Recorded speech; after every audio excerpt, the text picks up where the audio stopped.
Yes, sir. Bill Swift, 1401 Fox Run, Tecumseh. I'm back here again today because I didn't really get a chance to say what I wanted to last time. Reading the story in the paper, it's clear that there's some confusion about maybe what I was talking about. But one of the things in the story I did want, and one of the things that was mentioned at the meeting last time that I did want to address is something that I agree with you, Mr. Mayor, 100% about.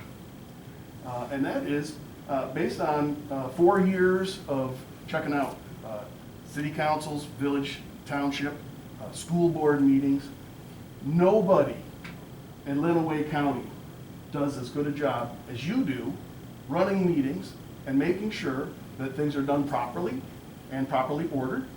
And I have had arguments with people who've said things to me in reference to how things are run in the city or what it is that Mr. Baker has done in the past. Oftentimes I have said to these people, you don't know what you're talking about. Have you seen this man work? He does a great job for the city of Tecumseh. Hands down, no questions asked, the best in the entire county. And I'm talking about David Stimson, he doesn't hold a candle to you. None of the townships do. None of the school boards, especially not Tecumseh School Board. So, why did I come down here? Well, the reason that I came down here was because of this thing that's happened in our country.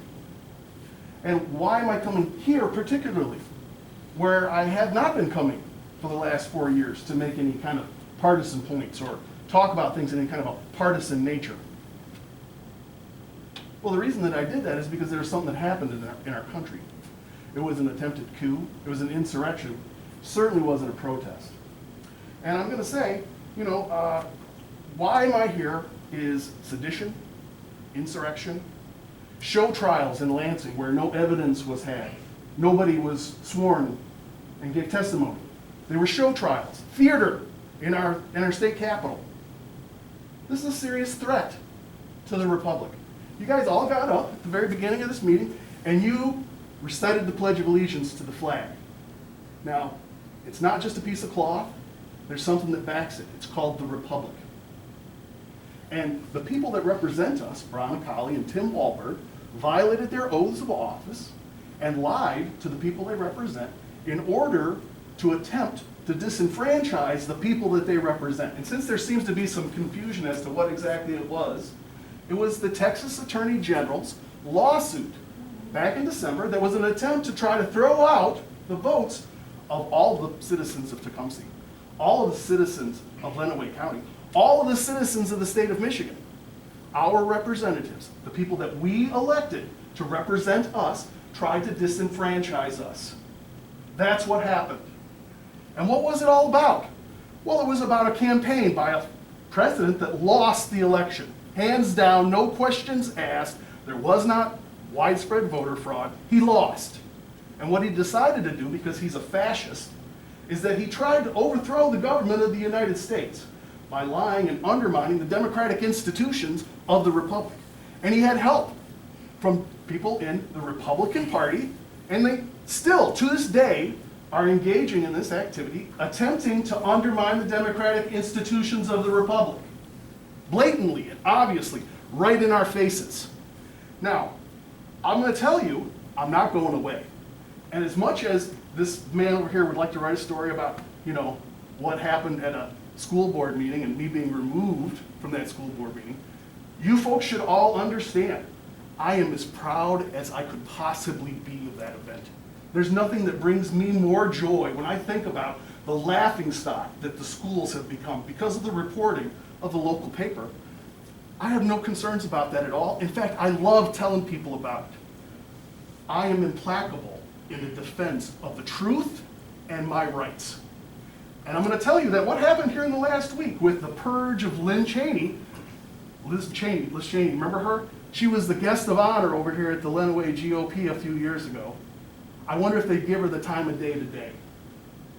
And the fact of the matter is what's happened is that about 5% of the elected GOP leaders in this country at the national level seem to have some integrity and can actually say, the former president of the United States incited and fomented an armed insurrection an attempt to overthrow the government of the United States of America.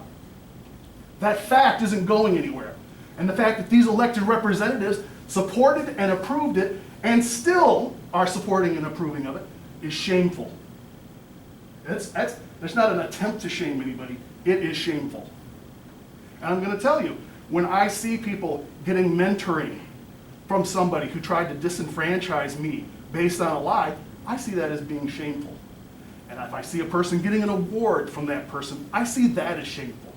If I see somebody giving a photo op and rubbing shoulders with that person and making it seem like they're not who they are and they didn't do what they did, that's shameful. But the fact of the matter is that shame is over top of the entirety of this community. And the people brought it upon themselves, and you can see they're still out there supporting this person and the people that fomented and incited an insurrection. That's a fact. And there are people out there still supporting it. That's shameful. So, what I came here for was for you guys to stand up and defend the Republic. You swore oaths to defend the Republic. You swore an oath to defend the Republic. This is an attack on our country. No questions asked. That's what happened. I would like you guys to issue a proclamation that talks about defending Tanya's work as the clerk, and that the votes that were cast in this city for president should rightly be counted. And that when somebody stood up to try to stop that from happening, they violated their oaths of office. That's what I'd like. A nice, simple proclamation. What they did was wrong. And that we the people, I know our Congressman Tim Walberg just recently said, he doesn't believe in democracy. What do you do in a statement like that with a guy who's elected via the democratic institutions of the Republic who says he doesn't believe in democracy? I expect you guys to do something about it. Or these meetings will become like this on a regular basis, because it's not going away, and I'm not going to be silent about this assault on my rights and the rights of the people of this city or this county, this state or this nation. It's not a joke, it's not funny, and it's certainly not anything that didn't happen. Thank you so much. Thank you, Mr.